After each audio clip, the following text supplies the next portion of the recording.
Pembelaan sia-sia saat bacakan pledoi. Verdi Sambo tertekan melihat video viral yang menggambarkan dirinya dieksekusi mati. Majelis Hakim yang mulia, dalam satu kesempatan di awal persidangan, bahkan penasihat hukum pernah menunjukkan sebuah video viral di masyarakat yang menggambarkan prosesi eksekusi mati terhadap diri saya sebagai terdakwa. Lalu dari pledoinya yang disampaikan hari ini justru makin membuka sebuah tabir bahwa dia seorang yang tidak gentle mengakui sebuah kesalahannya pribadi. Dia cenderung melemparkan kepada orang lain. Sekuat apa sih Joshua harus diperlakukan seperti itu? Sebengis apa sih Joshua sehingga dia ketakutan dan harus menyuruh orang lain? Kemudian sekuat apa sih Eliezer tiba-tiba dia diperintahkan untuk menghajar? Ya kebohongan yang dia lakukan, skenario yang dia lakukan kepada masyarakat, dan citra dia memperburuk Polri, itu jangan salahkan kepada masyarakat, tapi introspeksi kepada dirinya sendiri. Dia akui secara gentle, tidak akan ada masyarakat berkomentar macam-macam. Verdi Sambo memang sudah pesimis karena judul pledoinya aja dia mengatakan bahwa ini ya sia-sia, artinya dia sudah tahu. Seorang penjahat ataupun terdakwa ataupun tersangka itu sedang terdesak ya, apalagi jika dikaitkan dengan penanganan perkara yang sering dia lakukan. Jadi wajar saja kalau dia lakukan itu. Sambo sendiri sudah pesimis kan awalnya kan. Jadi yang dia utarakan itu lebih banyak sebenarnya, selain tadi cerita yang lama itu yang bukan tidak yang baru, tentang curhatan dia. Bagaimana dia dari karirnya terhormat sekarang sampai masuk ke jurang. Kemudian bagaimana dia mendidih melihat istrinya diperkosa, mendengar istrinya diperkosa. Kemudian bagaimana dia dihakimi, dituduh ini itu. Jadi ini sebenarnya persoalannya menjadi sulit kalau sudah ada persepsi yang terbentuk oleh hakim. Perkara ini begitu besar dan kita lihat hakim itu tidak bisa menahan diri untuk komentar-komentar kan. Tidak punya kredibilitas. Ya, tes alat uji kebohongan. Jadi membantah aja, membantah cerita. Belum yang sekarang dengan adanya persepsi itu yang dibutuhkan menurut saya ini bukan sekedar bantahan. Sambo kan tidak menghadirkan saksi fakta.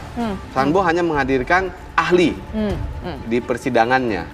Ya, kontradiktif antara yang disampaikan itu dan apa yang kemudian terjadi begitu. Karena juga tidak hanya persoalan perintahnya, tapi juga ada perintah untuk mengisi magazine misalnya.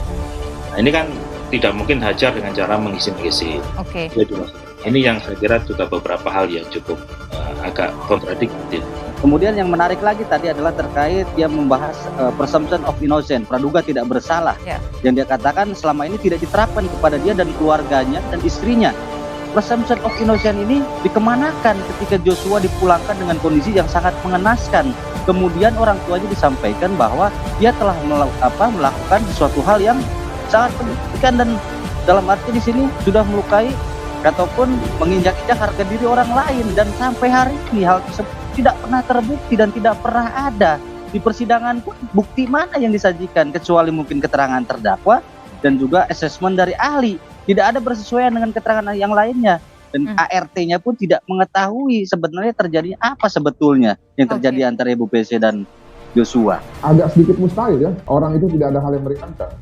Nah namun apakah pertimbangan yang meringankan itu akan diambil oleh hakim atau tidak, itu pada faktanya terkadang walaupun ada hal yang meringankan, namun apabila dianggap bahwa perbuatan tersebut perbuatan yang jauh lebih jahat daripada hal yang meringankan, terkadang itu bisa dikesampingkan hal yang meringankan, Mbak Lucy. Karena hakim itu adalah wakil Tuhan kalau menurut pandangan hukum.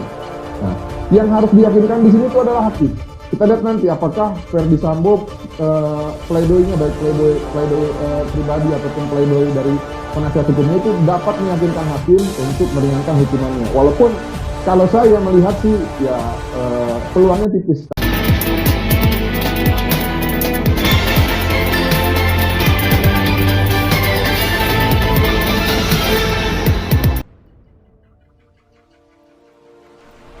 Pembelaan sia-sia saat bacakan pledoi.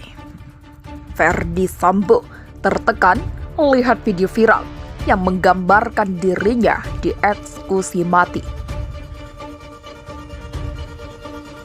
Mantan Kadif Propam Polri Verdi Sambo membacakan nota pembelaan atau pledoi dengan judul "Setitik Harapan dalam Ruang Sesak Pengadilan". Sambo mengatakan awalnya pledoi itu hendak diberi judul "Pembelaan yang Sia-sia". Nota pembelaan ini awalnya hendak saya beri judul "Pembelaan yang Sia-sia" karena di tengah hinaan, caci maki, olok-olok serta tekanan luar biasa dari semua pihak terhadap saya dan keluarga dalam menjalani pemeriksaan dan persidangan perkara ini, acap kali membawa saya dalam keputusasaan dan rasa frustasi, kata Sambo. Sambo mengeluhkan tuduhan yang ditujukan terhadapnya. Sambo menilai tuduhan yang beredar di masyarakat itu seperti tidak memberi kesempatan Sambo untuk melakukan pembelaan. Berbagai tuduhan, bahkan vonis, terhadap dijatuhkan kepada saya sebelum adanya putusan dari majelis hakim. Rasanya tidak ada ruang sedikit pun untuk menyampaikan pembelaan. Bahkan sepotong kata pun tidak pantas untuk didengar, apalagi dipertimbangkan dari seorang terdakwa seperti saya, katanya. Sambo merasa tertekan. Sambo mengaku baru kali ini merasakan tekanan. Sambo mengatakan selama dia menjadi anggota Polri, belum ada kasus yang mana terdakwanya mendapatkan tekanan sebesar Sambo. Selama 20 tahun, saya bekerja sebagai aparat penegak hukum dan menangani berbagai perkara kejahatan termasuk pembunuhan. Belum pernah saya menyaksikan tekanan yang begitu besar terhadap seorang terdakwa sebagaimana yang saya alami saat ini. Saya nyaris kehilangan hak sebagai seorang terdakwa untuk mendapatkan pemeriksaan yang objektif.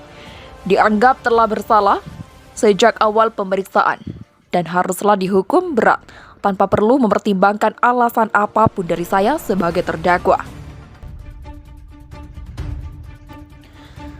Sambo menyebut dia dan keluarganya terus ditekan oleh masyarakat.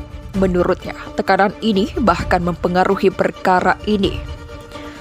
Saya tidak memahami bagaimana hal tersebut terjadi, sementara prinsip negara hukum yang memberikan hak atas jaminan, perlindungan, dan kepastian hukum yang adil, serta perlakuan yang sama bagi semua warga negara di mata hukum masih diletakkan dalam konstitusi negara kita.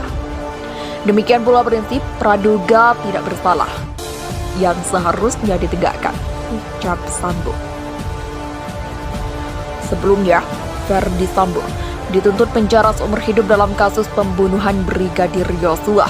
Jaksa meyakini Sambo melakukan perencanaan pembunuhan Yosua bersama Richard Eliezer, Putri Chandrawati, Ricky Rizal, dan Kuat Ma'ruf. Sambo diyakini jaksa melanggar pasal 340 KUHP, junto pasal 55 ayat 1 ke 1 KUHP. Ferdi Sambo mengaku sempat melihat video viral di media sosial yang menggambarkan prosesi eksekusi mati terhadap dirinya. Video itu, kata Sambo, beredar saat dia menjalani sidang perkara pembunuhan Brigadir Yosua. Hal itu menjadi salah satu hal yang diungkap Sambo dalam pembacaan nota pembelaan atau pledoi dirinya dalam kasus itu. Menurut Sambo, video viral itu ditunjukkan oleh kuasa hukumnya saat dia menghadiri persidangan awal kasusnya. Majelis Hakim yang mulia, dalam satu kesempatan di awal persidangan, bahkan penasihat hukum pernah menunjukkan sebuah video viral di masyarakat yang menggambarkan prosesi eksekusi mati terhadap diri saya sebagai terdakwa.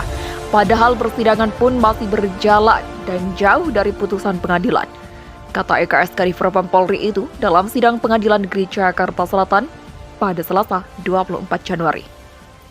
Ia mengklaim hal itu menunjukkan berbagai prinsip hukum telah ditinggalkan dalam perkara pembunuhan ini. Sambo juga menuding media melakukan framing dan produksi hoaks terhadapnya sebagai terdakwa dan keluarga secara intens terus dilancarkan sepanjang pemeriksaan. Menurutnya, tekanan itu dilakukan baik di dalam maupun di luar persidangan yang kemudian telah mempengaruhi persepsi publik dan menduga mempengaruhi arah pemeriksaan perkara ini mengikuti kemauan sebagian pihak. Tidak dapat saya bayangkan bagaimana saya dan keluarga dapat terus melanjutkan dan menjalani kehidupan sebagai seorang manusia, juga sebagai warga masyarakat, dengan berbagai tuduhan keji yang melekat sepanjang perjalanan hidup kami, kata Ferdi Sambo. Pledoi Sambo dibacakan setelah jaksa penuntut umum pada sidang Selasa 17 Januari menuntut Sambo dengan tuntutan penjara seumur hidup. Jaksa menyebut Sambo melanggar pasal 340 KUHP, junto pasal 55 ayat 1 ke 1 KUHP, lalu melanggar pasal 49, junto pasal 33 Undang-Undang Nomor 19 Tahun 2016 tentang perubahan atas Undang-Undang Nomor 11 Tahun 2008 tentang informasi dan transaksi elektronik. Terdakwa Ferdi Sambo bisa dimintai pertanggungjawaban pidana. Kami mengharap kepada Majelis Hakim Ferdi Sambo dijatuhi pidana seumur hidup, ujar JPU di Pengadilan Negeri Jakarta Selatan. JPU menilai Sambo dituntut seumur hidup karena penilaian perbuatan Ferdi Sambo yang menghilangkan nyawa manusia dan sempat tidak mengakui perbuatannya sebagai hal yang memberatkan tuntutan terhadapnya. Adapun JPU menilai tidak ada hal yang bisa meringankan tuntutan terhadap Sambo.